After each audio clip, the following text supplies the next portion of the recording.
বিজেপির সর্বভারতীয় সভাপতি জেপি নাড্ডা আভাস দিয়েছিলেন সোমবার সন্ধ্যাতেই। বুধবার বেলা 12:35 নাগাদ বিজেপির কেন্দ্রীয় নেতৃত্বের নির্দেশও চলে এলো কলকাতায়।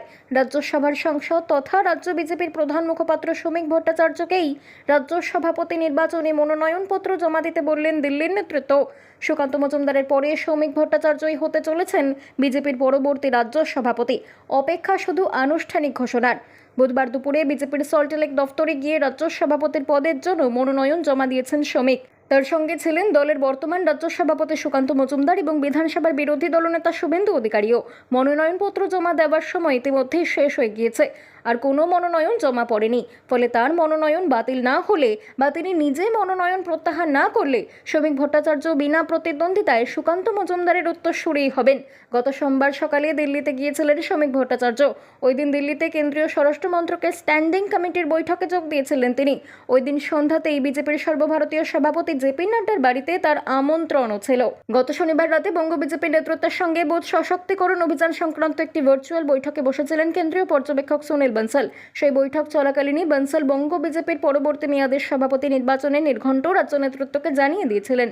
এরপরে মঙ্গলবার রাজ্য বিজেপির সভাপতি নির্বাচনের বিজ্ঞপ্তি প্রকাশ করা হয়েছিল। বিজ্ঞপ্তি অনুসারে বুধবার মনোনয়নপত্র জমা নেওয়ার পরে সেদিনই স্ক্রুটিনি করা হবে। কেউ মনোনয়ন প্রত্যাহার করতে চাইলে তাও সেদিনই করে নিতে হবে। বুধবার চূড়ান্ত প্রার্থী তালিকা প্রকাশ করে দেবে বিজেপি।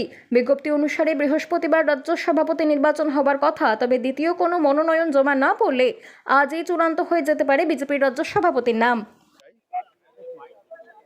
সুনীল বনসল এসেছেন বিভিন্ন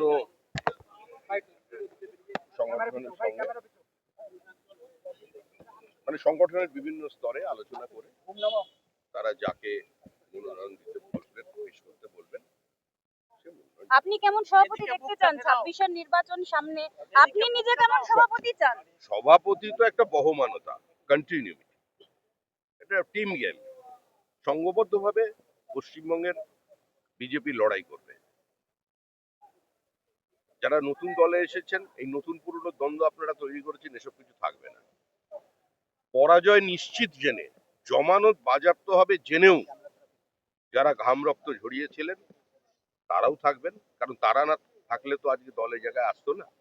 আর যারা নতুন এসেছেন, যারা অত্যন্ত ভালোভাবে সক্রিয় হয়ে বিজেপি করছেন, তারাও থাকবেন, ঐক্যবদ্ধ হয়ে কাজ করবে।